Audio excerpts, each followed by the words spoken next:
देवा हे नाथे नारायण वासुदेव मुरारे हे नाथे नारायण वासुदेवा। श्री कृष्ण गोविंद हरे मुरारे हे नाथ नारायण वासुदेवा। हरे कृष्ण हरे कृष्ण। हरे वसुदेव सुतं देवं कंस चाणूरमर्दनम् देवकी परमानंदम कृष्णं वंदे जगद्गुरु। आप सभी वैष्णव जनों के चरणों में दंडवत प्रणाम। हरे कृष्णा हरे कृष्णा। पुरुषोत्तम नाम का ये 15वां अध्याय आज हम लेने वाले हैं। बड़ी प्रसन्नता की बात है। 14वें अध्याय में भगवान ने 3 गुणों के बारे में चर्चा की और ये 3 गुण हमारे जीवन में इस तरह छाए हुए हैं कि हमारा हर काम इन 3 गुणों के प्रभाव में होता है। और तो और हमारा जो ज्ञान है वो भी 3 गुणों के अंतर्गत होता है। भगवान कहेंगे आगे सात्विक ज्ञान कैसा, राजस ज्ञान कैसा, तामस ज्ञान कैसा। हमारी बुद्धि भी सात्विक राजस तामस होती है। हम कर्म भी सात्विक राजस तामस करते हैं। हम जो साहित्य में जो हमारी रुचि होती है वो भी सात्विक राजस तामस होती है। हम पूजा पद्धति करते हैं वो भी सात्विक राजस करते हैं। हम संग करते हैं, हम आहार जो भी पाते हैं, यानी जीवन का हर क्षेत्र इन 3 गुणों से प्रभावित है ही। और जैसा कि हमने पिछली बार भी देखा, 3 गुणों की चर्चा करने के बाद अब बाकी गीता में भगवान जो कुछ भी कहेंगे वो सब त्रिगुणात्मक ही कहेंगे। ज्ञान कर्म कर्ता 3 तरह के बताएंगे, बुद्धि धृति सुख भी 3 तरह के बताएंगे, त्याग भी 3 तरह का बताएंगे, यज्ञ तप दान भी 3 तरह का बताएंगे। हर चीज भगवान 3-3 तरह की बताने वाले हैं। और इस त्रिगुण से जाने का भगवान ने फार्मूला बताया। अर्जुन गुण ही करता है, गुण ही गुणों में बरत रहे हैं। ये हम सब ने पढ़ा हुआ है गीता में। 3.27 में भगवान ने कहा, 14.19-20 में कहा, 13.19-20 में कहा, और भी कई जगह कहा भगवान ने, 5.8-9 में कहा, बहुत जगह कहा। यानी हम करता नहीं है, गुण ही करता है। ये प्रकृति ही करता है, शरीर करता है, शरीर ही करता नहीं है। वो तो सिर्फ साक्षी है। जैसे सूर्य प्रकाश में सभी क्रियाएं होती हैं, उसके बिना नहीं होंगी, उसके बिना जीवन नहीं आगे बढ़ेगा, पेड़ बड़ा नहीं होगा। लेकिन वो सिर्फ साक्षी है, उसकी उपस्थिति है मात्र। ऐसे ही आत्मा की उपस्थिति है, क्रियाएं अपने आप प्रकृति से हो रही हैं। हमने संबंध माना, इस कारण हम कर्ता मान लेते हैं। खूब बताया भगवान ने ज्ञान की बात, लेकिन अर्जुन को शायद कम समझ में आती हैं, हमारी तरह ही। तो अर्जुन ने फिर भगवान से पूछ लिया दोबारा कि भगवान जरा गुणातीत होने का उपाय तो बताइए। अरे अभी तो बताया तेरे को, फिर भी पूछ लिया। तो भगवान ने बताया फिर उपाय। माम चयोव्यभिचारेण्य भक्ति योगेन सेवते सैगुणान समतीत्येतान् ब्रह्म भूयाय कल्पते। 14.26 बोला भगवान ने, जहां कहा मेरी माम। देखिए कैसी विलक्षण बात है भगवत गीता की। अरे यहां ठोक के कहते हैं भगवान श्री कृष्ण की परम ब्रह्म पूर्ण पुरुषोत्तम केवल और केवल मैं हूं। वो खुद संदेश दे रहे हैं, किसी और धर्म की तरह नहीं है कि भैया धर्म का संदेश कहीं से आया है ट्रांसफर होके। उसमें बुराई नहीं है, बुराई की बात नहीं हो रही है। भगवान का संदेश तो आता है तो वही की वही रहता है। लेकिन यहाँ तो सनातन धर्म में तो पूर्ण ब्रह्म परमात्मा कोई कहे तो सही ऐसा किसी धर्म में कि मैं परमात्मा हूं, किसी ने कहा हो तो बताए। एक भगवान श्री कृष्ण ही एक बार नहीं अनेकों बार और बड़े गंभीरता से, बड़े प्रामाणिक तरीके से, बड़े निसंक तरीके से कहते हैं कि हाँ मैं ही परमात्मा हूं। यहां भगवान कहते हैं माम चयो अव्यभिचारेण, केवल और केवल मेरे में अव्यभिचारेण भक्ति योग, उससे तू तीनों गुणों से पार चला जाएगा। अब ये माम भगवान श्री कृष्ण का तत्व, ये श्री कृष्ण विज्ञान क्या है, ये इतनी जो विविधता सृष्टि में दिखती है, इतने सारे जीव दिखते हैं, अच्छाई बुराई दिखती है, ये द्वंद्व जो है, इन द्वंद्व के पीछे एक ही सत्ता है क्या? तब तो जाके वो अव्यभिचारिणी भक्ति रहेगी, ऐसा हमें समझ में आएगा। तो भाई अभी हमने दृष्टि बाहर गई, ऑटो दिख गया, स्त्री दिख गई, पुरुष दिख गया, कुत्ता दिख गया, तो अब बताइए चार चीजें दिखी तो ध्यान एक का रहा क्या? नहीं रहा। लेकिन इन चार चीजों में एक ही सत्ता है, ऐसा अनुभव में आ जाए तो फिर चाहे सृष्टि कितने ही रूप लेके आए, ध्यान केवल और केवल भगवान का ही रहेगा। जैसे कबीर जी के सामने माया जो है बहुत रूप धर के आती है, अप्सराओं का रूप धर के आती है, तो कबीर जी कहते हैं स्वर्ग लोक में का टोट परो है जो हमसे भाषण पढ़ने आई, अरे मैया, अरे मौसी, वो कहती है कि तुम तो मेरी मौसी हो, माया से कहते हैं कबीर जी, है ना, तुम जो है हमको परास्त नहीं कर पाओगे क्योंकि हम तो सब में भगवत दर्शन कर चुके हैं। तो ये माम को समझाने के लिए भगवान उस अव्यभिचारिणी भक्ति को हम कैसे करें, इसके लिए भगवान ये 15वां अध्याय बोल रहे हैं। और इस 15वें अध्याय की तो क्या बात कहें साहब। संस्कृत के पंडित कहते हैं कि जब इति शब्द आ जाता है तो उस ग्रंथ की इति हो जाती है, संपूर्ण हो जाता है वो ग्रंथ।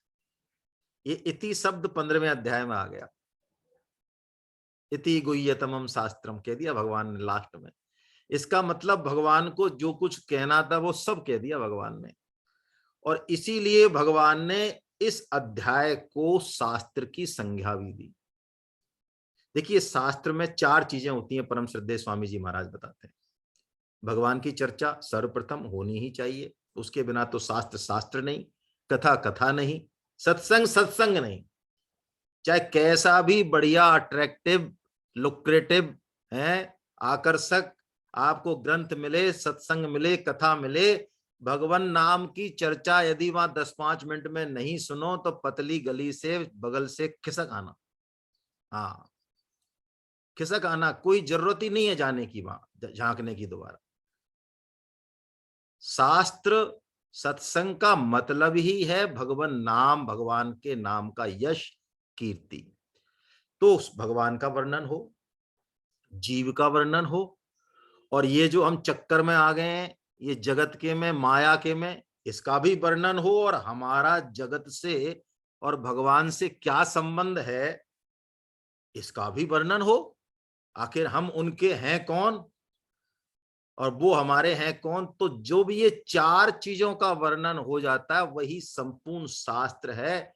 और इस अध्याय में कैसी विलक्षणता है भगवान की, उनकी वाणी की, कि इन चारों ही चीजों का वर्णन आया। और इसके ऊपर भगवान ने इस शास्त्र को अपना नाम और दे दिया, वेदव्यास जी महाराज ने, पुरुषोत्तम योग। ओहो, किसी को नहीं है ऐसा नाम भाई। तो ये शास्त्र तो, ये अध्याय तो सब में अनुपम है ही। और पहले ही श्लोक में भगवान जो गजब करने वाले हैं, क्या गजब करने वाले हैं, उस श्लोक में सब कुछ बताने वाले हैं। और इस श्लोक में वो बात भी बताएंगे भगवान जो गीता की सर्वगुह्यतम बात है, एक तरह से उसी को आधार बना के परम श्रद्धेय स्वामी जी महाराज ने ये महामंत्र हमें दिया कलयुग का, जिसके दम पे कोई भी हम जैसा, है ना, साधना करना जाने नहीं, छोटा मोटा तप करना जाने नहीं, बुद्धि ज्यादा काम नहीं करे, लेकिन उस महामंत्र के दम पे हम जो है भगवत प्राप्ति सरलता से कर सकते हैं, है ना। वो जो महामंत्र है, हे नाथ, हे मेरे नाथ, मैं केवल आपका हूं, उसका आधार भी भगवान यही बताएंगे, अपना संबंध इसी अध्याय में बताने वाले हैं। ऐसा विलक्षण ये अध्याय है। तो आइए इस अध्याय को नमन करते हुए और हम जो है थोड़ा सा भगवत वाणी की चर्चा करते हैं। श्री भगवान उवाच ऊर्ध्वमूलमधः शाखम् अश्वत्थ प्राहुर्मव्ययम् छन्दांसि यस्य पर्णानि यस्तं वेद सः वेदवित्। ऊर्ध्वमूलम अधः शाखम, क्या बात है। भगवान संसार वृक्ष का वर्णन कर रहे हैं पहले के 5 श्लोकों में। स्वामी जी कहते हैं 5-5 श्लोकों के 4 प्रकरण हैं यहाँ।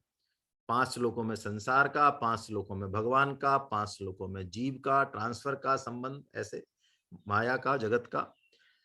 तो भगवान संसार वृक्ष का वर्णन सबसे पहले कर रहे हैं और क्या कह रहे हैं, ऊर्ध्व मूलम अधः शाखम। वृक्ष की जड़ होती है नीचे और वो बढ़ता है ऊपर, शाखाएं ऊपर बढ़ती हैं। लेकिन भगवान कह रहे हैं ये संसार वृक्ष बड़ा जोरदार है, बड़ा विचित्र है। इसका मूल तो है ऊपर और ये बढ़ता है नीचे। क्या मतलब, देखिए, सृष्टि एक भगवान से ही प्रकट हुई है, अस्तित्व में आई है। एको हम बहुश्यामी, भगवान एक हैं, पहले भी, अभी भी और आगे भी। बीच में बस ये जो है संसार दिख रहा है। तो ये संसार जब बना और जीव ने जन्म मरण के चक्र में जीव फंसा इस संसार को अपना मान के, तो उसका अधः पतन शुरू हुआ। विभिन्न योनियों में वो जाने लगा, 84 लाख योनियों में अनंत अनंत जन्म उसके हुए। तो ये जो वृक्ष है ये कृष्ण से चालू होके और जीव के जन्म मरण के अनुसार, विभिन्न योनियों के अनुसार इसका फैलाव है, अनंत विस्तार हो रहा है। जीव का भगवान के साथ जो संबंध है उसको भूल के उसका अधः पतन हो रहा है, यानी इसकी शाखाएं, जीव का जन्म मरण नीचे की तरफ है, जबकि मूल इसका ऊपर है। मूल इसके भगवान श्री कृष्ण है। पहली बात, ऊर्ध्व मूलम अधः शाखम। अब देखिए यहीं पे हम एक बात और देखें, बड़ी इंपॉर्टेंट, ज्यादा भी दिमाग नहीं लगाएं तो, कि किसी भी वृक्ष को यदि हरा भरा रखना है तो वृक्ष की जड़ में पानी देना पड़ेगा। अब ये संसार वृक्ष को हरा भरा रखना है तो संसार वृक्ष की जड़ भगवान श्री कृष्ण का सिंचन करना पड़ेगा। सिंपल सा फार्मूला। अच्छा साहब आईआईटी की तैयारी करनी है तो, अच्छा साहब फैक्ट्री चलानी है तो, अच्छा पति पत्नी के रिश्ते को बढ़िया रखना है और भी रिश्तेदारी नाते रिश्तेदारी बढ़िया रखनी है, घर परिवार ढंग से चलाना है, तो जितने भी संसारिक कला कौशल बातचीत हैं वो सब यदि संसार वृक्ष में है ही ना, इसके अलावा तो हम कुछ बोल ही नहीं सकते। उसको यदि ठीक करना है तो सिंचन किसका करना पड़ेगा? बहुत स्पष्ट बात है, कोई भी समझ सकता है, दिमाग लगाने की जरूरत नहीं है। अच्छा, लेकिन समस्या ये आती है कि वृक्ष में जब पानी देते हैं तो जड़ दिखाई नहीं देती, है ना। ऐसे ही भगवान श्री कृष्ण जो है वो पति पत्नी के रिश्ते को, हमारी फैक्ट्री को, हमारे घर परिवार को, हमारे और सांसारिक कामों को कैसे ठीक कर देंगे, ये बात हमारी समझ में बात बैठती नहीं। वो अव्यक्त हैं और संसार व्यक्त है। लेकिन ये सिद्धांत है, वृक्ष का पोषण करना है तो जड़ में पानी देना पड़ेगा। बिना जड़ के वृक्ष का कोई मतलब नहीं है। स्वामी जी कहते हैं बिना इस मूल के, श्री कृष्ण रूपी मूल के, इस संसार रूपी वृक्ष का कोई मूल्य नहीं है। हैं? ये केले का जो पेड़ नहीं होता है, तो केले का पेड़ जैसे वो दिखता है ऐसा बढ़िया हरा भरा, लेकिन उसके पत्तों को निकालते जाओ तो उसमें से अंदर से ऐसा लगता है कोई बहुत बढ़िया चीज निकलेगी, लेकिन कुछ भी नहीं निकलता, असार निस्सार है वो। ऐसे ही बिना श्री कृष्ण रूपी मूल के ये संसार असार ही है। इस बात को हम बहुत अच्छे से बिना ज्यादा दिमाग लगाए बिठा लें। ऊर्ध्व मूलम अधः शाखम अश्वत्थम प्राहुरव्ययम, भगवान ने कहा। अव्ययम का मतलब होता है जो व्यय नहीं हो, जिसका खर्चा नहीं हो। हम बीज लगाएं, हम फैक्ट्री लगाएं, हम खरीदारी करें, सब कुछ खर्च हो जाता है, बचता कुछ नहीं है। ये भगवान का बीज ऐसा है कि इससे कितनी सृष्टि बन जाए, लेकिन ये बीज वैसा की वैसा ही रहता है। और एक ही बीज से, हमारे अंदर टमाटर की बीज से टमाटर की खेती होगी, लेकिन भगवान के बीज से जो है सबकी खेती हो जाएगी एक संग। यानी अव्यय है भगवान। संसार भी कहते हैं श्री कृष्ण अव्यय की भांति दिख रहा है। समझें इस बात को थोड़ा सा, गीता साधक पुराने। संसार अव्यय है नहीं, दिख रहा है अव्यय की तरह। क्यों दिख रहा है? कि संसार बना हुआ है, चेंज तो हो रहा है लगातार, इतनी तेजी से चेंज हो रहा है कि हमें पकड़ ही नहीं पाते हैं, लेकिन चेंज होने के बाद नए रूप में आ रहा है, इसलिए ऐसा लग रहा है कि ये यहीं की यहीं है। जैसे कि मैं एक उदाहरण दूं, स्वामी जी समझाते हैं। गंगा जी कल भी इसी सीढ़ी पर थी, हम ऋषिकेश जाएं, और आज भी इसी सीढ़ी पर हैं, लेकिन क्या गंगा जी एक क्षण भी स्थिर हैं, रहने वाली हैं? जिसको हम गंगा जी समझ रहे हैं वो जल तो उसी क्षण वहां से निकल लिया, लेकिन दूसरा आ गया, इसलिए ऐसा लग रहा है गंगा जी वहीं की वहीं है। ऐसे ही ये शरीर संसार ऐसा लग रहा है, लेकिन ये अव्यय है नहीं, ये नाशवान है, बिल्कुल स्पष्ट। तीसरी बात, बहुत इंपॉर्टेंट श्लोक है, इसलिए समय ले रहे हैं, आगे फिर कम समय लेंगे। छंदांसी यस्य परनानी, छंदांसी, देखिए पेड़ में बहुत तरह के फूल लगते हैं, फूल पत्तियां होती हैं, सजावट के काम आती हैं, बड़ा सुंदर लगता है, सुंदर सुंदर तरह के फूल होते हैं। लेकिन भगवान ये कह रहे हैं कि छंद, छंदांसी, यानी हमारे शास्त्रों में, वेद में 3 पोर्शन है। कर्म कांड है पहले सबसे ज्यादा, तो फिर उपासना कांड है, 80% कर्म कांड है, 16% उपासना कांड, और 4% मात्र ज्ञान कांड है। यानी 1,00,000 श्लोक माने तो 80,000 श्लोक कर्म कांड, 16,000 श्लोक उपासना कांड, और 4,000 श्लोक ज्ञान कांड के। हम लोग प्राय प्राय प्राय ऊपरी सजावट में ही फंस जाते हैं, फूल पत्तों में ही फंस जाते हैं, लेकिन यदि फल नहीं हो, वृक्ष की जड़ नहीं हो, तो वो कोरी सजावट किस काम की? छंदांसी यश परनानी, यानी वेदों में जो सकाम कर्म की चर्चा की गई है जोर शोर से, वो असली उद्देश्य नहीं है वेदों का। असली उद्देश्य वेदों का जड़ की तरफ ले जाना है, भगवान श्री कृष्ण से प्रेम सिखाना है। ऐसा जो जानता है वही वास्तव में वेदों के तात्पर्य को जानता है, वही वेदविद है। और यदि कोई ऊपरी चमक दमक में ही रह गया, वो पंडित तो हो सकता है प्रकांड, सारे श्लोक बोल सकता है, सारे यजन कर सकता है विधि विधान से, लेकिन वो वेदविद नहीं हो सकता। देखिए एक बहुत इंपॉर्टेंट बात हम समझें, वेद रूपी माता वो लक्षणात्मक शैली में बात करते हैं हमारे शास्त्र, परोक्षवादी। क्या मतलब, समझें इसको। माता को यदि कुनैन की गोली देनी है बच्चे को, तो वो उसको द्राक्षस का लालच देगी, ले तेरे को दाख देती हूं, ले तेरे को मिठाई देती हूं, और ऐसा करके उसको लालच देके और उस मिठाई में कुनैन की गोली को रख के और उसको मिठाई खिला देती है। अब ऊपर से हमारे जैसा कोई देखने वाला हो तो वो क्या कहेगा, माँ का उद्देश्य क्या है, बच्चे को क्या कर रही है माँ, मिठाई खिला रही है। लेकिन वास्तव में माँ का उद्देश्य बच्चे को मिठाई खिलाना नहीं है। वेदों का उद्देश्य हमको सकाम कर्मों में लगाना नहीं है।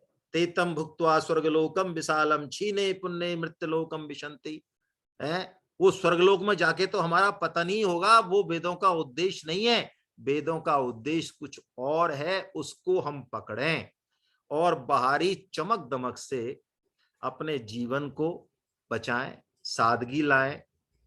हमारे जितने भी प्रोग्राम होते हैं, शादी ब्याह और संस्कार, उनमें भी सादगी लाएं। फालतू की भेड़ चाल में अपना और अपनी संस्कृति का सत्यानाश नहीं करें।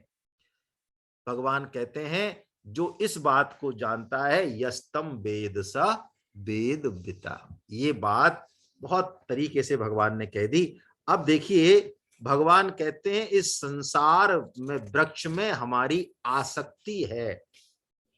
संसार वृक्ष को और संसार के मूल को, जड़ को हम अलग अलग समझते हैं।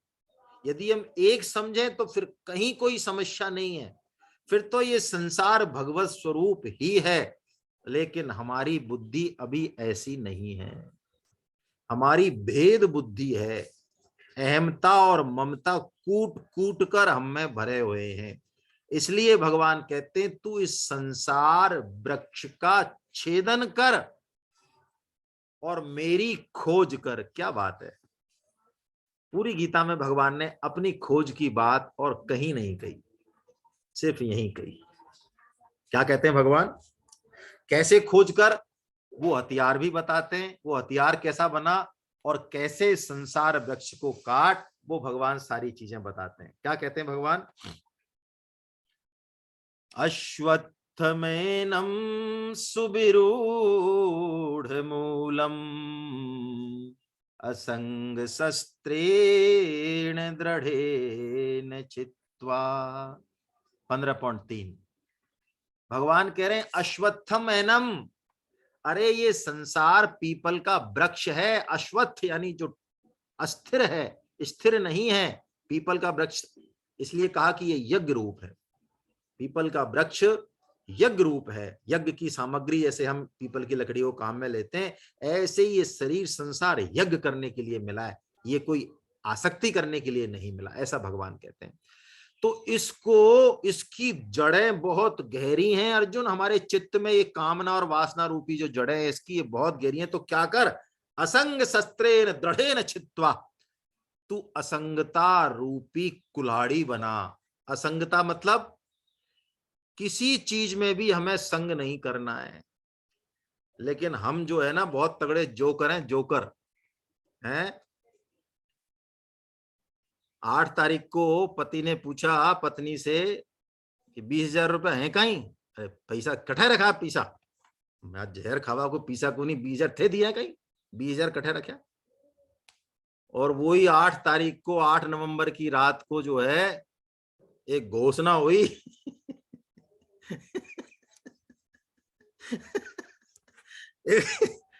एक परम प्रतापी पुरुष ने घोषणा की कि ये जो महात्मा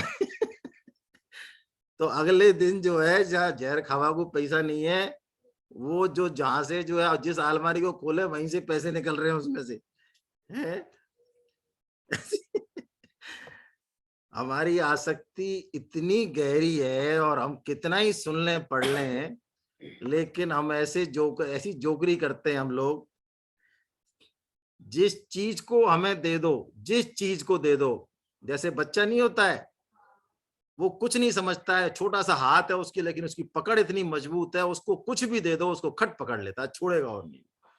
ऐसे ही बच्चों की तरह हमारा सिस्टम है।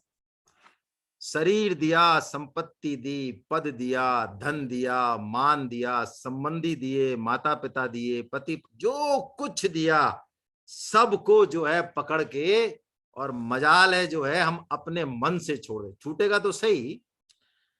स्वामी जी तो क्या कर रहे हैं, अब शास्त्र के शब्द तो बहुत कठोर हैं। लात मार के बाहर निकाल दिए जाएंगे हम, लात मार के, लात मार के, यही शब्द है।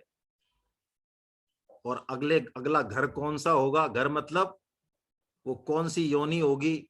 सुंदर सुंदर योनियां हैं 84 लाख योनियों में, एक मनुष्य योनि के अलावा। तो लात मार के निकाले जाएंगे और किस योनि में जा रहे हैं हमको इसका कुछ पता नहीं। आज पशु है, बारिश हुई थी कल रात को, आज रात को है, अब पशु बाहर बंधा है तो अब बंधा ही रहे, भूख लग रही है तो चिल्लाता ही रहे, वो कह भी नहीं सकता कि मेरे साथ समस्या क्या है। लेकिन ऐसा दुर्लभ मनुष्य जन्म मिला हमें, लेकिन इसकी भी हम जो है कदर नहीं कर पाते। चलिए खैर, भगवान कह रहे हैं असंग शस्त्रेण दृढ़ेन छित्त्वा, कि तू ऐसा कर, असंगता रूपी शस्त्र से संपूर्ण वृक्ष को काटता चला जा। जहां भी तेरी संग है, तेरा आसक्ति है, वहीं सेवा कर। धन में है, लगा धन को दूसरों में। शरीर में है, शरीर से सेवा कर।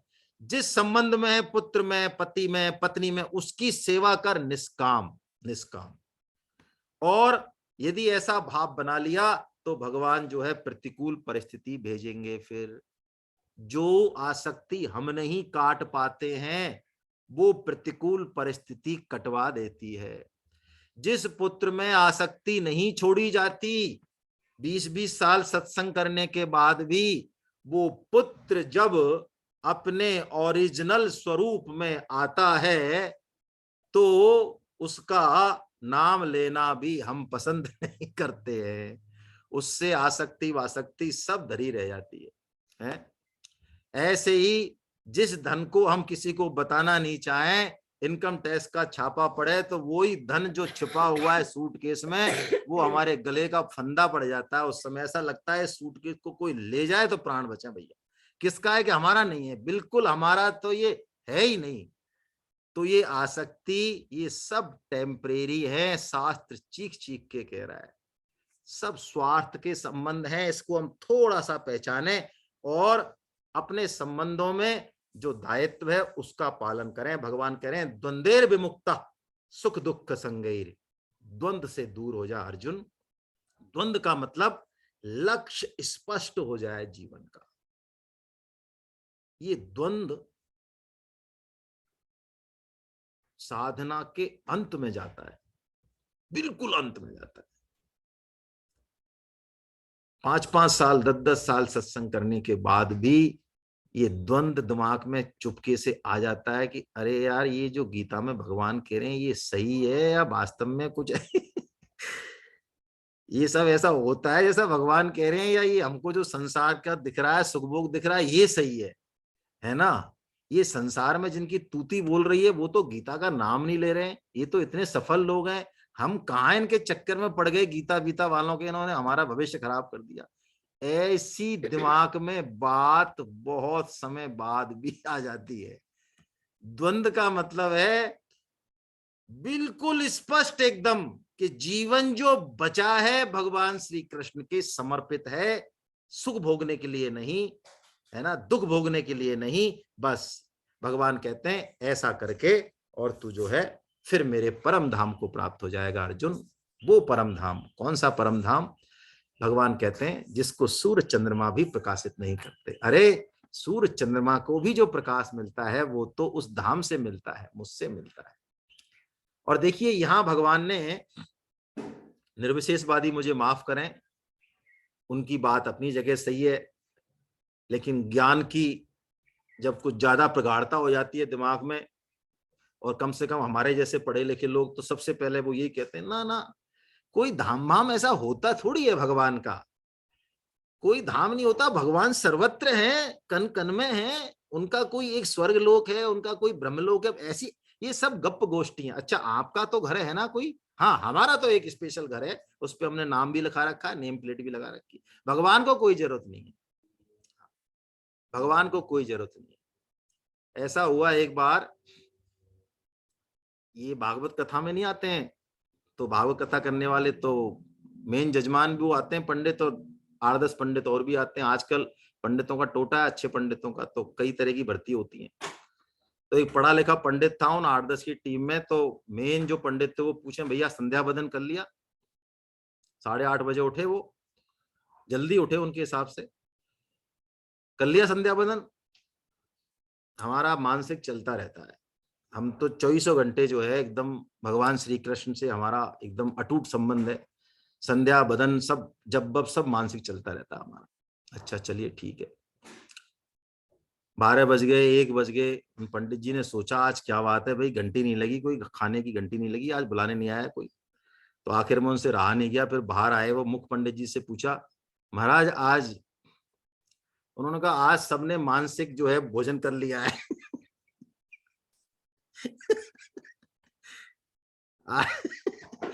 आज मानसिक है भोजन।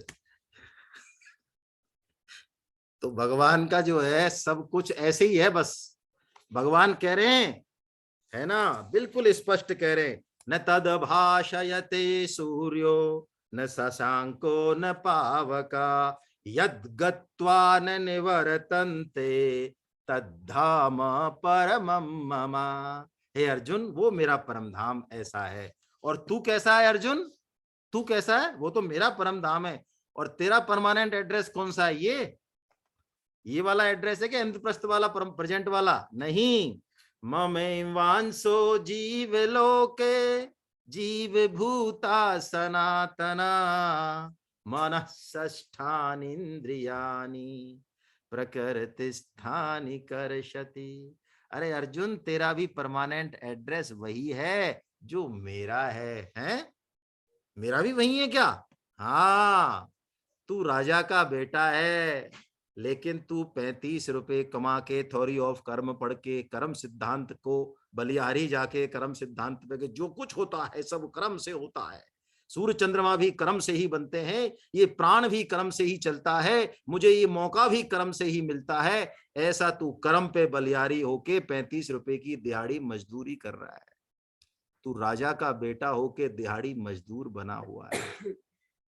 अब इसमें तो कोई करे तो करे क्या? परम श्रद्धेय स्वामी जी महाराज कहते हैं, पारस मणि हमारे घर में मौजूद है, फिर क्या दिक्कत आ रही है, फिर गरीबी क्यों है? चटनी पीस रहे हैं उससे। पारस मणि का पारस मणि के पत्थर से चटनी पीस रहे हैं आराम से। क्या करें महाराज, गरीब है हम तो। भाई ये मनुष्य शरीर, इससे यदि हमने यही सुख भोग लिए जो कुत्ते की, सुअर की, पशुओं की योनियों में उपलब्ध हैं, और बहुत अच्छे से उपलब्ध हैं, यहाँ तो फिर भी विधि निषेध है, कुछ मान सम्मान है, कुछ नियम है, मर्यादाएं हैं। वहां तो कोई मर्यादाएं नहीं है, कोई एक पत्नी व्रता और एक पति व्रता का सिद्धांत भी नहीं है, वहां कुछ भी नहीं है, वहां सब अलाउ है। वहां पर ये सुख भोग जितनी अच्छे से लिए जा सकते हैं, यदि यहाँ किसी के मन में कमी रह गई तो भगवान कृपा करके उसको वहीं ट्रांसफर करने वाले हैं। हाँ, ये मैं कोई ऐसे हंसाने के लिए नहीं बोल रहा हूं, ये आपको मैं लिखा हुआ बता दूं शास्त्र में। यदि हम मांस खाने के शौकीन हैं अभी और हमारी तृप्ति नहीं हुई अभी, अगली बार हम हिंसक पशु ही बनने वाले हैं, ये डेफिनेट है। हम आमंत्रण दे रहे हैं, भगवान का कोई रूल नहीं है, हमारे ऊपर है हम क्या बनना चाह रहे हैं। तो भगवान कह रहे हैं, ममे वांसो जीव लोके जीव भूता सनातना। अर्जुन, तू केवल और केवल मेरा ही अंश है, लेकिन क्या हुआ, सुखासक्ति के कारण ये जो सिंह का बच्चा था, इसने अपने आप को भेड़ मान लिया। और मान भी कैसा लिया, भेड़ों के साथ ही खेला, भेड़ों से चर्चा सुनी, भेड़ों की बातचीत, भेड़ों जैसा ही जो है सारा खाना पीना सब कुछ। तो शेर सामने आ गया, तब भी वो डर के मारे थरथर थरथर थरथर थरथर कांप रहा है। और विश्वास नहीं आ रहा है, जैसे कि हमको नहीं आ रहा है, भगवान की उद्घोषणा के बारंबार के बाद भी, भगवान के स्पष्ट कहने के बाद भी हमारे धूजनी छूट रही है कि नहीं, भगवान जैसा कह रहे हैं हम ऐसे हैं क्या? नहीं नहीं महाराज, हम ऐसे नहीं है। तो वो शेर जो है झपट्टा मारता है, उसको पकड़ के ले जाता है नदी पे। देख कैसी है तेरी शकल, वो देखता रहे, शकल तो मेरी बिल्कुल एक ही जैसी है, शेर जैसी है, मेरी तरफ देख, हाँ महाराज तुम्हारे जैसी है। और आपने जो वो दहाड़ की जिसके मारे सारी भेड़ भाग गई है, मेरी धूजनी छूट रही है कि वो दहाड़ भी तेरे में अंदर है, ले दहाड़ तू। अरे कि नहीं महाराज, गले में खकार हो रही है, नहीं बैठेगा मामला। तो पता चला कि वो दहाड़ कहीं से लानी नहीं थी, वो दहाड़ वहां पर है ही। लेकिन भगवान कहते हैं अर्जुन, ये जीव मन और इंद्रियों से संसार का भोग करता है और भोग के कारण ये विभिन्न योनियों को भोगता रहता है। भगवान यहाँ पे उत्क्रामंतम स्थितिम वापि भुंजानन वा गुणान्वितम, भगवान जो है देहांतरण की प्रक्रिया को यहाँ पे बता रहे हैं, कैसे जीव जाता है। देखिए बहुत स्पष्ट सा विज्ञान है। भगवत गीता की बात पे बिना तर्क बिना बुद्धि के भी विश्वास करें तो सबसे बेहतर है। एक वैज्ञानिक मां से रो रहे थे, पिताजी की लाश पड़ी थी। गए कोई उनके साथी, क्यों रो रहे हो भाई साहब? पिताजी नहीं रहे। वो नहीं मानते थे किसी आत्मा बात्मा को, उनके मित्र मानते थे। उन्होंने कहा पिताजी नहीं रहे, मतलब पिताजी तो ये रहे, ये पिताजी तो हैं तुम्हारे? हाँ हाँ ये पिताजी हैं, लेकिन पिताजी रहे नहीं है। अरे रहे कैसे नहीं, यही तो है ये। अरे आप समझते नहीं हो, ये तो उनका शरीर है, ये नहीं रहे। अरे तो ये और क्या नहीं रहा? अरे कि आत्मा नहीं रही। आखिर में बोलना पड़ा उनको कि आत्मा नहीं रही। आत्मा को आपने देखा है क्या? यानी देखा तो नहीं है, तो फिर कैसे कह सकते हो आत्मा नहीं रही? देखिए लॉ ऑफ कंजर्वेशन को विज्ञान मानता है, एनर्जी नष्ट नहीं होती। परम श्रद्धेय स्वामी जी समझाते हैं जल तत्व जो है, चाहे बारिश बन जा, बूंद बन जा, ओस बन जा, भाप बन जा, बादल बन जा, कुछ भी बन जा, समुद्र बन जा, नदी नाला, नष्ट नहीं होगा, परिवर्तन होगा। तो तीन तरह के शरीर यहां भगवान बता रहे हैं, मैं इसलिए चर्चा को ले रहा हूं। स्थूल शरीर सामने है, मन बुद्धि रूपी सूक्ष्म शरीर भी चलो जो भी है, और कारण शरीर अहम भी है।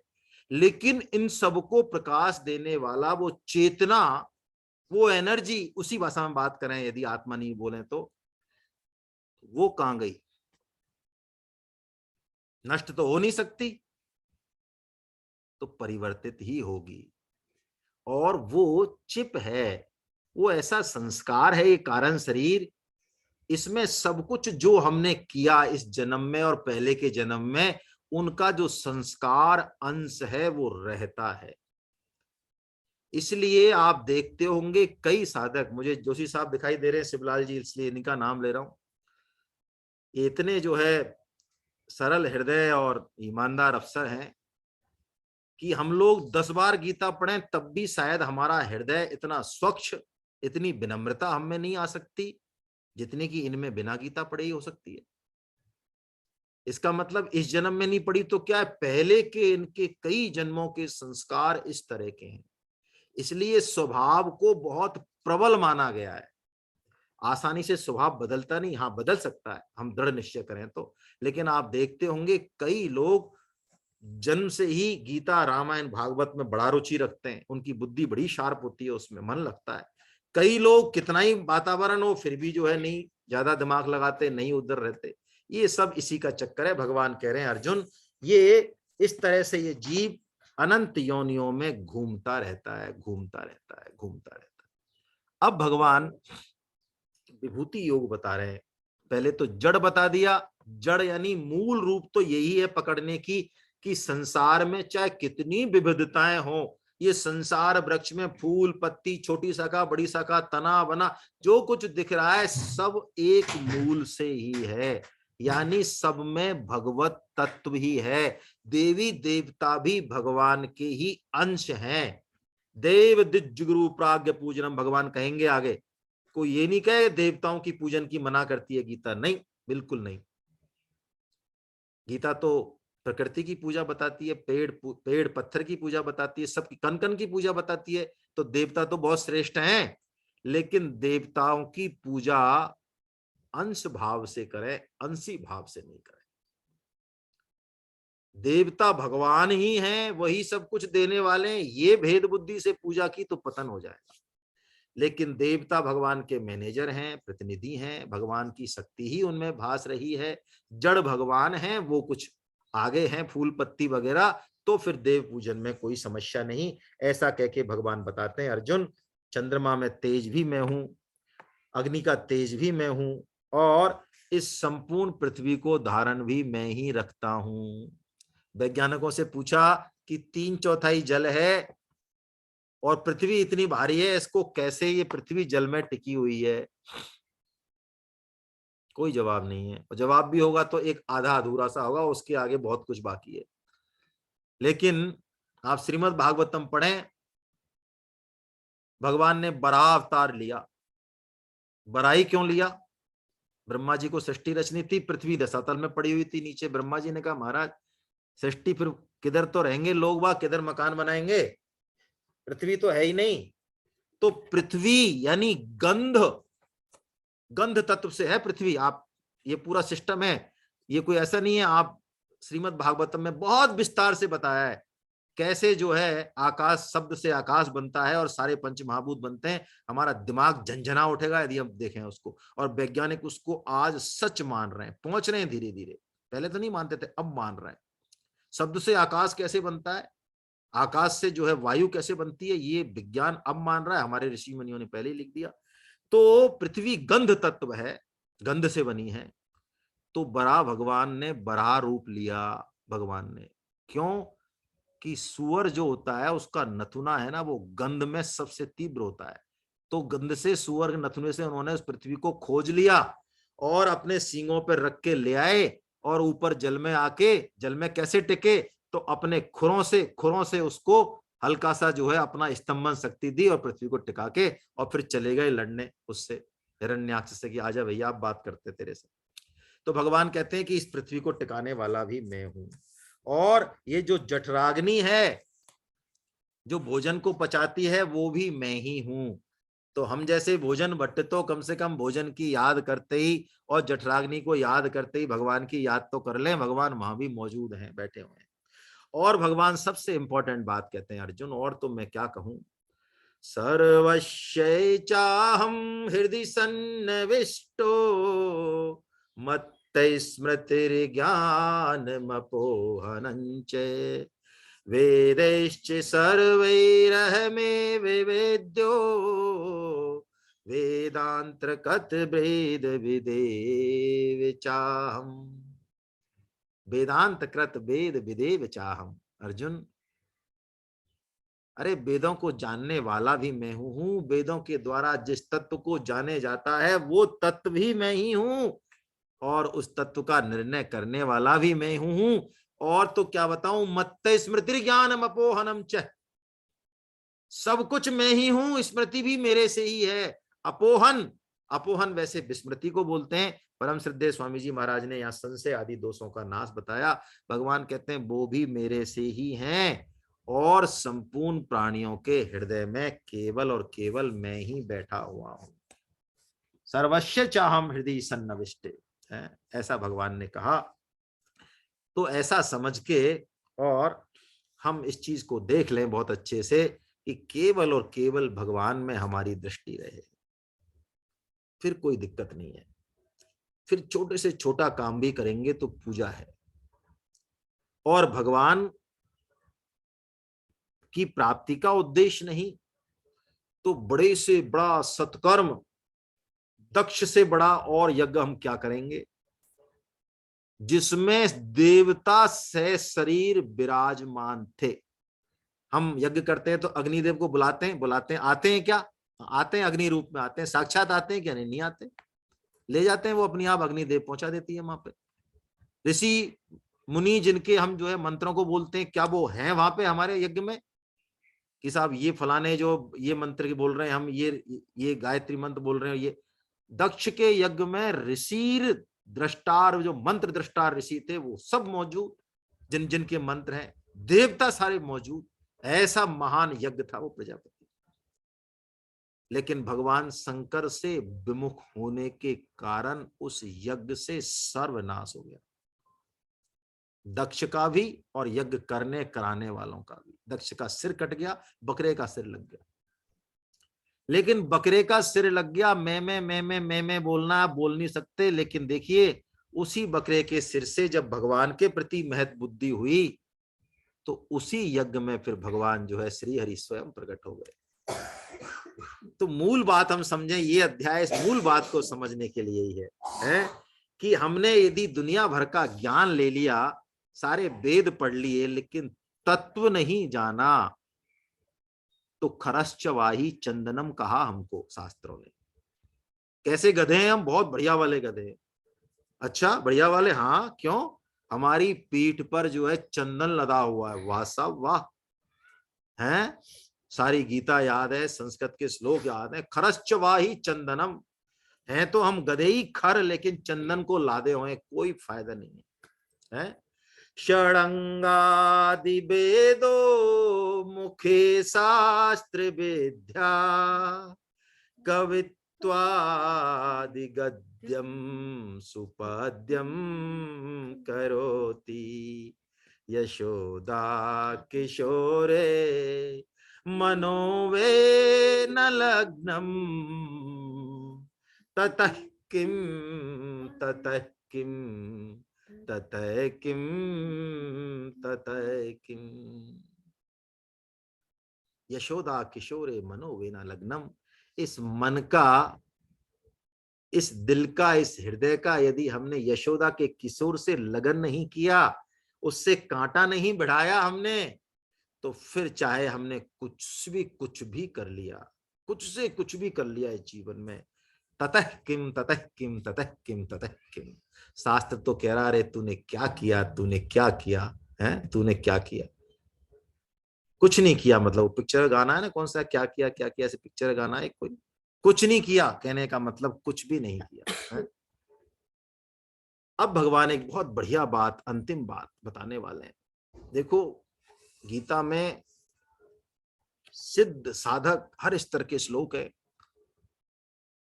पहले पढ़ाई की जाती है, साधक को पढ़ाया जाता है कि भैया देखो, ये छोटी संख्या है, ये बड़ी संख्या है, छोटी में से बड़ी संख्या घटती नहीं है। अच्छा, हाँ ठीक है, नहीं घटती है, कोई बात नहीं। फिर कहा जाता है कि अरे, छोटी संख्या बड़ी संख्या क्या होती है, सब में से जो है सब घट जाता है, कोई दिक्कत नहीं है। ऐसे ही भगवान कहते हैं ये जड़ है, ये चेतन है, ये शरीर है, ये शरीरी है, ये प्रकृति है, ये पुरुष है, ये फलाना है, ये। लेकिन अब जो भगवान बोलने वाले हैं, ये कुछ ऊंचे स्तर की बात है। क्या कहते हैं भगवान? अब भगवान प्रकृति पुरुष शब्द का इस्तेमाल नहीं कर रहे हैं, परा अपरा का नहीं कर रहे हैं, क्षेत्र क्षेत्रज्ञ का नहीं कर रहे, अब कुछ और ही कर रहे हैं। वो कह रहे हैं अर्जुन, दो तरह के पुरुष हैं दो तरह के। अब तक तो एक ही पुरुष था महाराज, एक प्रकृति थी, एक पुरुष था। हाँ हाँ, बात तो लगभग वही है, लेकिन वो थोड़ा मैंने नामकरण चेंज कर दिया है। दो तरह के पुरुष हैं, एक तो है क्षर और एक है अक्षर। अच्छा महाराज, मैं कौन हूं? अरे मैं तो बता दिया, तुम तो मेरा ही अंश है, इसलिए तू तो अक्षर ही है, तेरा क्षरण नहीं हो सकता। और आप, अब भगवान थोड़ा सा अपना परिचय कुछ अलग तरीके से दे रहे हैं। उत्तम पुरुषस्त्वन्य परमात्मयोदाहिता यो लोकत्रयमावेश्य बिभर्तय्यभ्यईश्वरा। अर्जुन कहते हैं, अर्जुन यस्माक्षरमती तो हम अक्षरा जपि उत्तम।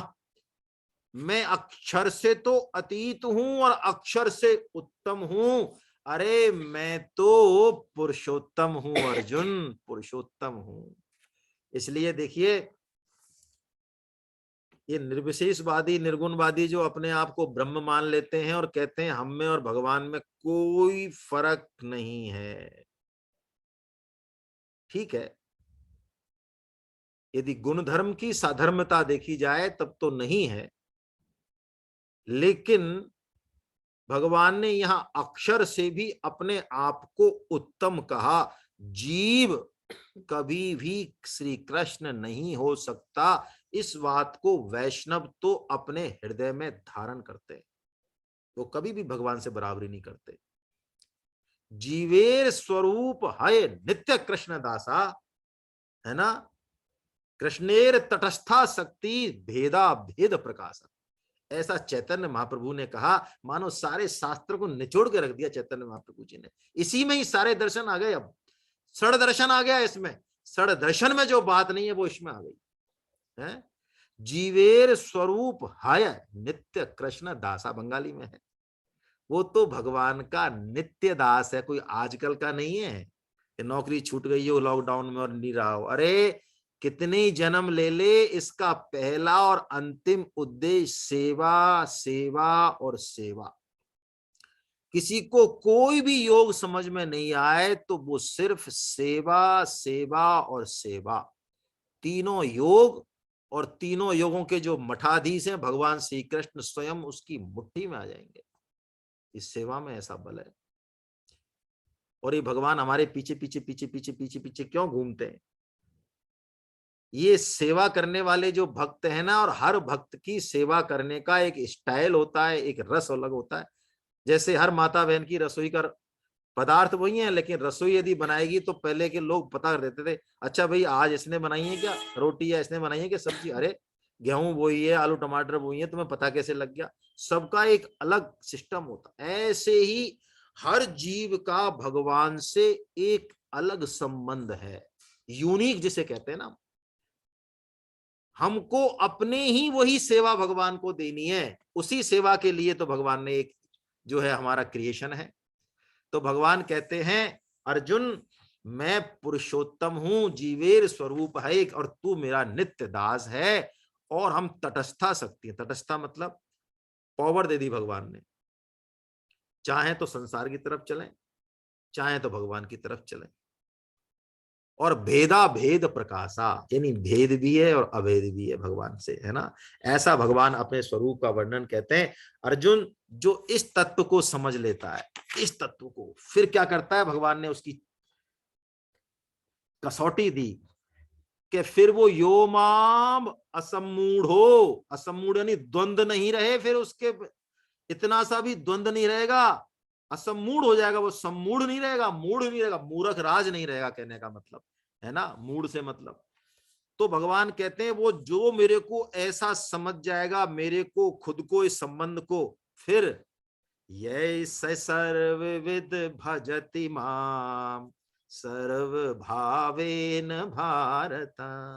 क्या बढ़िया बात, सर्वविद भजति।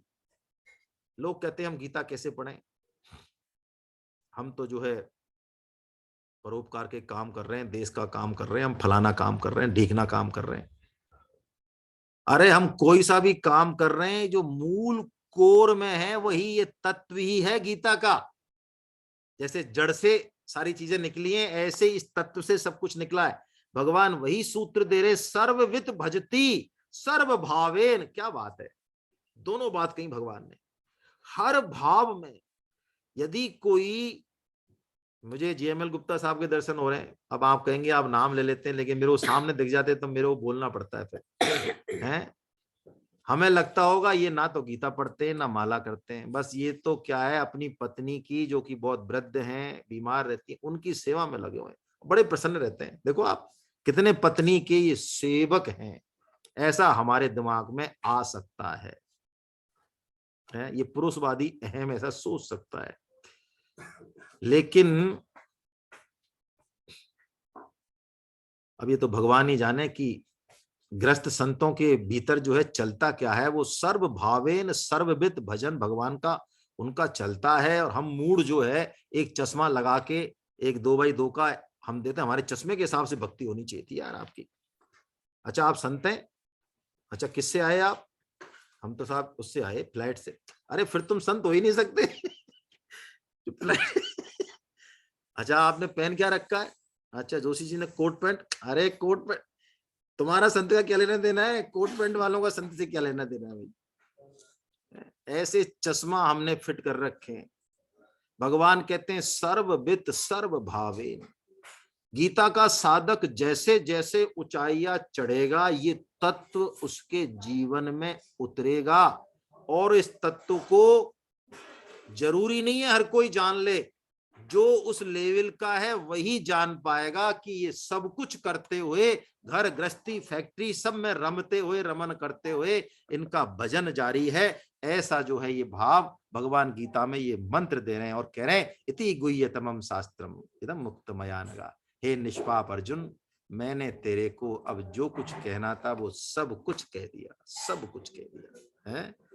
कृतकृत्यश्च एतद बुद्धिद्वा बुद्धिमान, भगवान कह रहे हैं जो इस बात को जानता है वही वास्तव में बुद्धिमान है।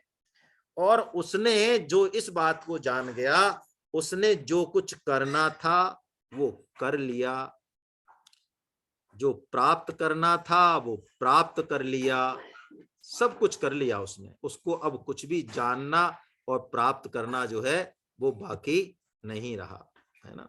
हरे कृष्णा हरे कृष्णा हरे कृष्णा हरे कृष्णा हरे कृष्णा। आप सबको बंदन।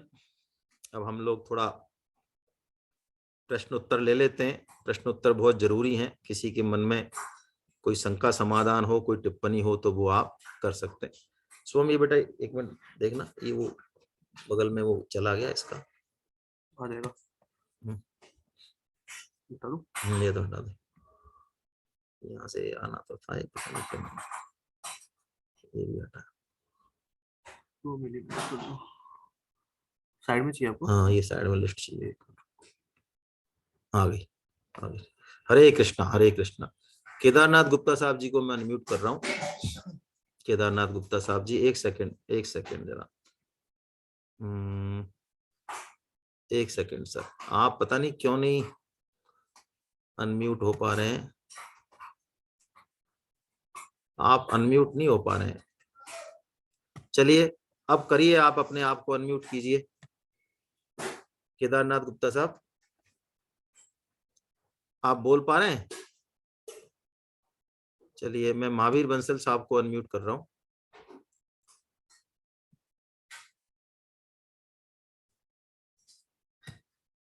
एक सेकंड महावीर बंसल साहब। हरे कृष्णा सर, हरे कृष्णा। हरे कृष्णा प्रभु, हरे कृष्णा। हाँ सर, आवाज आ रही है सर। हाँ बस हाँ। ये सभी को हरे कृष्णा।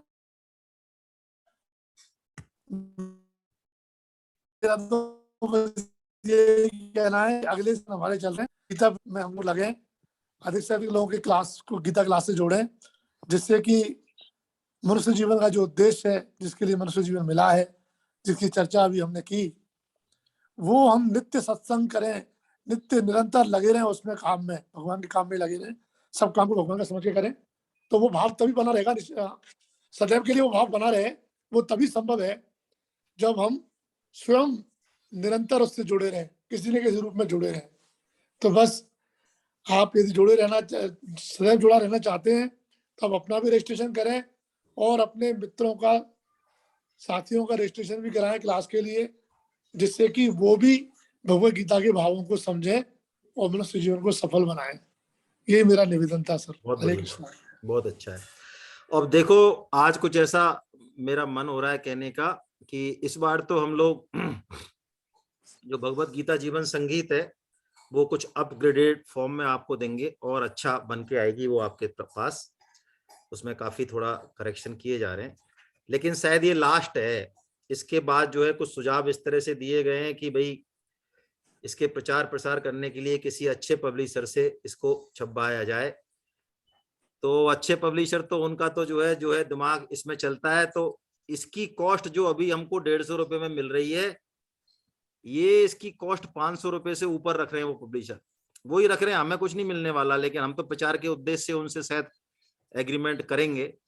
तो इस बार तो हम सबको ये मिलेगी, इसी दामों पे मिलेगी, बढ़ भी जाएगी तब भी कोशिश करेंगे कि शायद इसी पे मिले, कोई समस्या नहीं, फ्री में मिल रही है लगभग, है ना।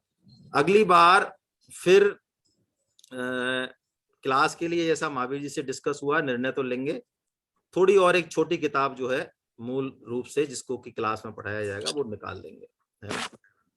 चलिए खैर, लेकिन आप रजिस्ट्रेशन कराएं, जैसा कि महावीर जी ने बड़ी अच्छी बात कही।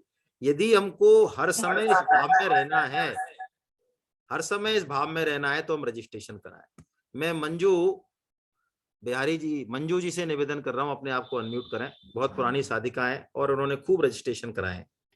हेलो, नमस्ते, जय श्री कृष्ण। तो मैं मंजू जी का बेटा हूँ। अच्छा और अच्छा। मैं आपकी क्लास सुन रहा था, तो मेरे मन में 3 सवाल है सर। ठीक है, पहला सवाल है कि मनुष्य रूप को आपने दुर्लभ क्यों कहा है, यूनिक, है ना, कुत्ते से क्या यूनिक है मनुष्य में, या फिर कुत्ते से सुअर में क्या यूनिक नहीं है, या एक मौत है कीड़ा, वो कुत्ते से यूनिक क्यों नहीं है। ठीक है, समझ में आ गया, आप बोलें, क्वेश्चन बोलें। हाँ, ये मेरा पहला सवाल है। दूसरा सवाल है कि आपने कहा कि सबका परिवर्तन होता है, राइट, एनर्जी इज कंजर्व, वो सिर्फ transform from one form to another. तो चिंतन का परिवर्तन किसमें हुआ? आपने बोला चिंतन, थर्ड फॉर्म जो चिंतन था, ठीक है, ठीक है, चैतन्य, ठीक है। And my last question is, third question, कि भगवान ने मनुष्य को ही क्यों समझा रहा है कि हमारी सेवा कर, मैंने तेरे को इसलिए बनाया है कि तू मेरी सेवा कर। कुत्ते को नहीं समझाया, कीड़े को नहीं समझाया, उनकी लाइफ तो बहुत सारी है ना। एक ह्यूमंस आर कितने बिलियंस, 3.4 बिलियन, 5 बिलियन। कीड़े कितने हैं? 3.5 बिलियन की पावर 10, लाइक 100, है ना, लाइक बहुत ज्यादा। तो अगर आपको नहीं लगता अगर भगवान कीड़ों को समझाता तो उनको ज्यादा सेवा मिलती? बहुत बढ़िया है, बहुत अच्छी बात है। चलो अब मेरा प्रश्न आपसे है, आपके तीनों प्रश्न मैंने सुन लिए। भगवत गीता जीवन संगीत आपके घर में है? हाँ, लेकिन मैंने पढ़ा नहीं है। हाँ, मुझे पता था वो तो। हाँ। तो आपने, चलिए दूसरा प्रश्न, आपने रजिस्ट्रेशन करा लिया? नहीं। अब मेरा आपसे निवेदन रहेगा, दोनों काम आप कीजिए, आपके तीनों प्रश्नों का उत्तर मैं बाद में दूंगा, है ना। प्रश्न बहुत अच्छे हैं आपके, इन तीनों प्रश्नों का उत्तर मैं बाद में दूंगा, लेकिन मेरा आपसे करबद्ध निवेदन है ना, कि अपनी बुद्धि की भी सुनिए लेकिन हमारी भी सुन लीजिए। भगवत गीता जीवन संगीत को पढ़िए, हो सकता है आज ही आपको आंसर मिल जाए आपके एक प्रश्न का तो कम से कम, और बाकी का भी मिल जाएगा, नहीं मिलेगा तो अपन चर्चा करेंगे। मैं अप्रिशिएट करता हूँ, बहुत बढ़िया। और एक रजिस्ट्रेशन करा लीजिए आज ही। ठीक है। और यदि ये प्रश्न आपका जीवन में, क्योंकि आपके अंदर वो आग तो है कि आप ये प्रश्न पूछ रहे हैं, इसका मतलब भगवान की कृपा है, तो ये प्रश्न आपका कल्याण करें, इसके लिए आप खुद रजिस्ट्रेशन कराइए, और कम से कम मेरे कहने से और अपनी मम्मी की तरफ देखकर 5 दोस्तों को और फांसिए इसमें, ठीक है ना। बस बाकी आपके सारे प्रश्नों का उत्तर मैं दूंगा, इसी प्लेटफॉर्म पे दूंगा, ये वादा रहा मेरा। 3 लोगों को तो मैं पास दूंगा सर, वो तो हाँ, फंसे हुए हैं मेरे बिल्कुल। साथ, मेरी हाँ, मम्मी, हाँ, मेरे पापा, फांसिए मेरा भाई। मतलब इनवाइट कीजिए, मेरा कहने का मतलब ये है ना। बाकियों पे देखो बस नहीं चलता ना। हाँ, मैं क्या है कि मैं आपकी मम्मी को थोड़ा बहुत जानता हूँ, अब है ना, साधिका रही है, इसलिए कह पा रहा मम्मी हूँ। हंस रही है बैठी बैठी तो। चलिए चलिए, हरे कृष्णा, हरे कृष्णा, हरे कृष्णा मैडम, हरे कृष्णा, हरे कृष्णा। मैं कैलाश अग्रवाल साहब को निवेदन कर रहा हूँ, वो अपने आप को अनम्यूट करें। हरे कृष्णा भाई साहब, हरे कृष्णा। हरे कृष्णा। बहुत लाभ प्राप्त कर रहे हैं भाई साहब, बहुत असीम लाभ प्राप्त कर रहे हैं। जीलाल साहब भी बहुत अच्छा समझा रहे हैं, और आप तो विवेचन सत्र में बिल्कुल उसको इतना बढ़िया समझा देते हैं कि बस। अब भाई साहब एक संशय है मेरे मन में, कि जो हमारे अधिक मास होता है उसको हम पुरुषोत्तम मास भी कहते हैं। उस पुरुषोत्तम मास का इस अध्याय से कुछ संबंध है क्या? ये एक छोटा सा संशय है। भगवान जो है सीसीटीवी कैमरा लगा के देखते हैं कि उस मास में पुरुषोत्तम इसका योग का पाठ कौन कर रहा है कि नहीं कर रहा है, और इस तत्व को कोई समझ रहा है कि नहीं समझ रहा है, ये मतलब है। जी भाई साहब। हाँ, इसलिए करना चाहिए, इसका पाठ का वो करना चाहिए, और तत्व को समझना चाहिए। चलिए साहब, बहुत अच्छा। कैलाश जी आप थोड़ा जोड़िए, प्रचार कीजिए लोगों का। मैं डॉक्टर महेश गुप्ता साहब को निवेदन करता हूँ, वो अपने आप को अनम्यूट करें। डॉक्टर महेश गुप्ता साहब अब करें प्लीज, एक बार करें बस। हाँ, अब करें, एक बार करें बस, वेट करें थोड़ा, आप नहीं कर पा रहे हैं। संतोष मोदी जी को, हाँ हो गया, चलिए ठीक है। महेश गुप्ता साहब, हाँ सर बताइए। हरे कृष्णा। हरे कृष्णा। हेलो। हरे कृष्णा, बोले सर, आवाज आ रही है। मेरा एक छोटा सा प्रश्न ये था कि जैसे हम रजिस्ट्रेशन कराते हैं, एक ईमेल से मैंने रजिस्ट्रेशन करा दिया अपने रिलेटिव्स का, तो अब मैं अपना री रजिस्ट्रेशन करा रहा हूँ तो मेरा नहीं हो पा रहा उस ईमेल से रजिस्ट्रेशन, तो इस रेस्ट्रिक्शंस को हटा दें तो शायद बेहतर होगा। नहीं, आपका भी करा लें। अब क्या पता वो साइड कहीं ये मान रही हो आपने पूरी गीता पढ़ ली अच्छे से, इसलिए नहीं पढ़ने दे रही हो आपको दोबारा। ऐसा नहीं है सर। चलिए, मैं महावीर जी से कहूंगा, आप महावीर जी से व्यक्तिगत संपर्क कर लें, हो जाएगा आपका दोबारा, है ना सर, कोई दिक्कत नहीं, हो जाएगा। ठीक है सर। हरे कृष्ण। संतोष मोदी जी मैडम, हरे कृष्णा, बोलिए। हाँ, हरे कृष्णा सर। एक तो मैंने ना एक मेरी फ्रेंड का करवाया, चंद्रकला पारिक का, बॉम्बे से। तो वो पूछ रही थी कि नई क्लासें कब से स्टार्ट होंगी। चालू ही तो है क्लास, ये ले आओ आप उनको विवेचन सत्र में, और क्या है, क्लास ही तो है ये। अच्छा। भाई गन्ने को कहीं और से भी एक खाओ आप, गन्ने को कहीं से खाओ, रसगुल्ले को ऊपर से नीचे से चाटो ना कहीं से भी, तो गीता को कहीं से भी चाटो, कोई दिक्कत नहीं है। एक सर 14.25 में एक आया है कि समता परमात्मा का स्वरूप है, और फिर यह है व्यवहार में समता पतन करने वाली है, इसका क्या कारण हुआ? देखो व्यवहार में जो समता है ना वो संभव नहीं है, क्योंकि परमात्मा तो सम है, लेकिन परमात्मा से जो सृष्टि प्रकट हुई तो वो सम नहीं है, वो द्वंद है सृष्टि में। सृष्टि में सब कुछ जोड़े में है, सुख है, दुख है, स्त्री है, पुरुष है, तो व्यवहार में हमको विधि निषेध का पालन करना पड़ेगा। यदि हमने विधि निषेध का पालन नहीं किया तो पतन हो जाएगा, है ना, ये मतलब ठीक है sir, thank you. Hare Krishna sir. Hare Krishna. Satya Prakash जी हरे कृष्णा, जल्दी जल्दी बोलिए जरा। हरे कृष्णा साहब। हरे कृष्णा प्रभु।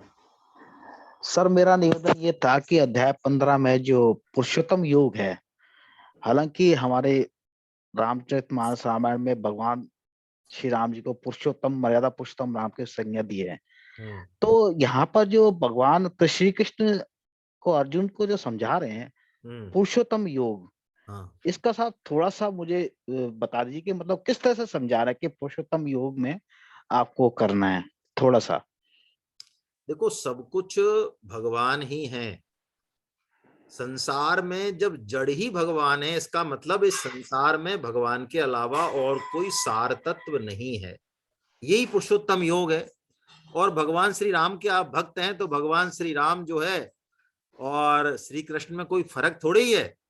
एक बार ऐसा बताते हैं, उसमें आया है शायद, अरे कौन से ग्रंथ में आया है कि यशोदा मैया जो है सुला रही थी उनको, भगवान श्री कृष्ण को, और उनको नींद नहीं आ रही, तो उन्होंने कहा देख लाला, मैं तेरे को हमारे यहाँ भगवान श्री राम हुए उनकी कथा सुनाती हूँ। तो कृष्ण ने कहा हाँ मैया सुना। कहे तू हुंकारा वर्त जियो, है ना, मैया जो है जो ऐसा इसलिए कहती है पता चल जाए कब सो गया, सोने के बाद छुट्टी। कि एक भगवान श्री राम थे, हाँ, उनके भैया लक्ष्मण थे, हाँ, उनकी एक पत्नी थी सीता मैया, हाँ, ऐसा हाँ हाँ चल रहा था कि सीता को रावण ले गया हर के। इतना कहा तो कहते हैं ठाकुर जी खड़े हो गए, एकदम है बिस्तर से खड़े हो गए, और एकदम से उनमें क्षत्रिय आवेश आ गया।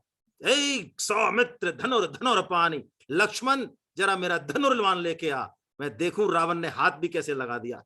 तो मैया यशोदा डर गई, भैया क्या हो गया अचानक इसको, इसके कौन सा भूत प्रकट हो गया तो भगवान को याद आ गई अपनी भगवान श्री राम की लीला। तो कोई फर्क नहीं है प्रभु इन दोनों में, है ना, इसलिए कोई ज्यादा अपने आप को ऐसा नहीं माने, एक ही बात है। मैं द्रौपदी खंडेलवाल जी से निवेदन कर रहा हूँ, अपने आप को अनम्यूट करें, उसके बाद यदुवेंद्र माथुर सर को कर रहा हूँ, और उसके बाद इंदु व्यास जी और हैं, विनोद। हरे कृष्णा जी अंकल सर, हरे कृष्णा। हरे कृष्णा हरे कृष्णा।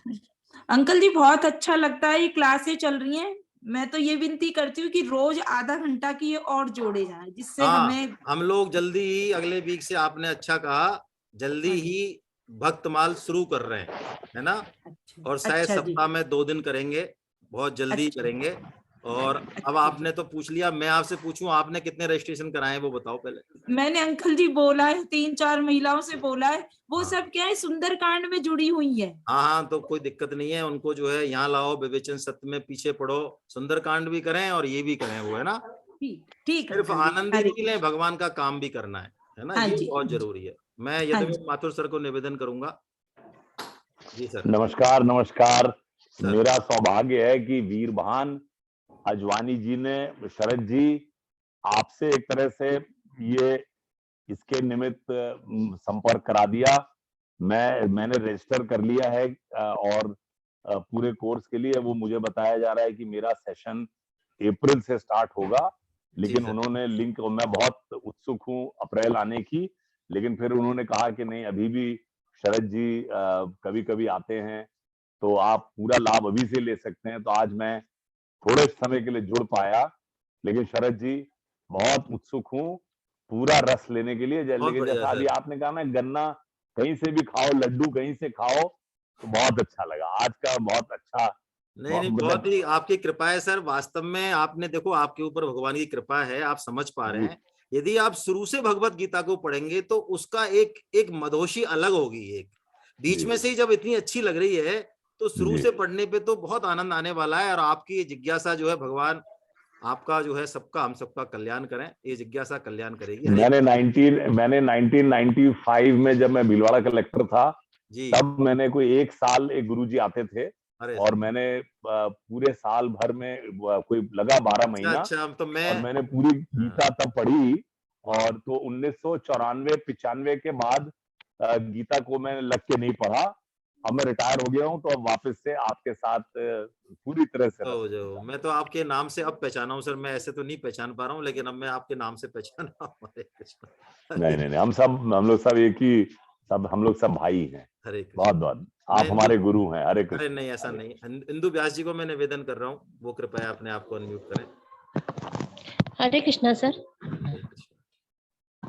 सर रजिस्ट्रेशन के लिए मैंने जिनसे बोला था वो रजिस्ट्रेशन करवा रहे हैं, तो अमाउंट जमा करवाने के लिए आपका बैंक जो गलत बता रहा है, मतलब उसमें बैंक का उसमें नहीं आ रहा है कि ये बैंक कुछ रॉन्ग बता रहा है उसमें। आप मुझे अलग से मैसेज कर दें, मैं दोबारा भेज दूंगा। उसमें पेमेंट करने के लिए देखिए, आपको पंपलेट भेजा गया है, उसमें क्यूआर कोड है। आप क्यूआर कोड से डायरेक्ट अकाउंट में पहुंच जाएगा, कुछ भी फीड नहीं करना, पहली चीज। दूसरी चीज, आप अकाउंट नंबर से करना चाहे ऑनलाइन वैसा कर दें। तीसरी चीज, आप जो है किसी भी गूगल पे, पेटीएम से कर दें। इसके बाद भी नहीं हो तो कोई बात नहीं, आप अपने आचार्य के थ्रू या किसी के थ्रू कैश पेमेंट भी भिजवा सकते हैं, कोई समस्या नहीं। ठीक है सर, ठीक इससे हो है। जाएगा, पेटीएम हो सकता है ना, बस ठीक। पेटीएम हो जाएगा, यूपीआई हो जाएगा, है ना। मैं सुलोचना पुरी जी से निवेदन कर रहा हूँ, और इसके बाद विनोद गौड़ साहब, बस लास्ट, है ना। नमस्कार सर, हरे कृष्णा जी। नमस्ते नमस्ते। मैं सिर्फ ये पूछना चाह रही थी सर कि भगवान कृष्ण की भक्ति दृढ़ और दृढ़ से दृढ़तम कैसे हो? ये भगवान से पूछ रहा हूँ, आप कहीं मिलते नहीं क्या अकेले में आपको? कभी कभी मिलते हैं, बट हाँ, आपसे पूछना ज्यादा। तो इस बार पकड़ लेना आप उनको, क्योंकि ये क्या गीता में सुनाते रहते हो। आपने इस प्रश्न का उत्तर कहाँ दिया है वो बताओ। हाँ, ये भगवान ऐसे ऐसे जीना जपटी करने वालों से बड़े प्रसन्न रहते हैं। हाँ, बस मैं सोचती हूँ कि सिर्फ और सिर्फ हाँ, तो पकड़ ही लो आप किसी दिन। फिर आपको वो जो है ना ऐसे ही, हाँ, क्यूआर कोड पेमेंट मैं सबको दे दूंगा, आज भेज दूंगा दोबारा। अब मैं विनोद गौड़ साहब को जो है निवेदन कर रहा हूँ, वो अपने आप को अनम्यूट करें। विनोद गौड़ साहब। हरे कृष्ण भैया। हरे कृष्ण भैया।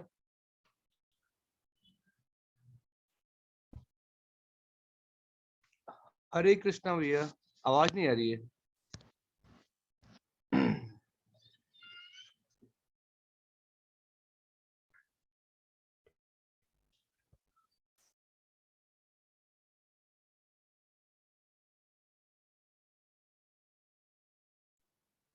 हरे कृष्णा भैया, भैया आपकी आवाज नहीं आ रही है। आपकी आवाज नहीं आ रही मुझे। मेरी आवाज अब आ रही है ना आपको? अब आ रही है भैया। हरे कृष्ण भैया। ठीक है भैया मेरा संशय कुछ और था भैया। अच्छा। संशय ये था, जैसे जैसे गीता पढ़ रहे हैं बहुत आनंद आ रहा है, खूब मग्न भी हो रहे हैं। एक श्लोक है, मैं उस श्लोक के अंदर किसी प्रकार का कोई वो शंका पैदा नहीं कर रहा।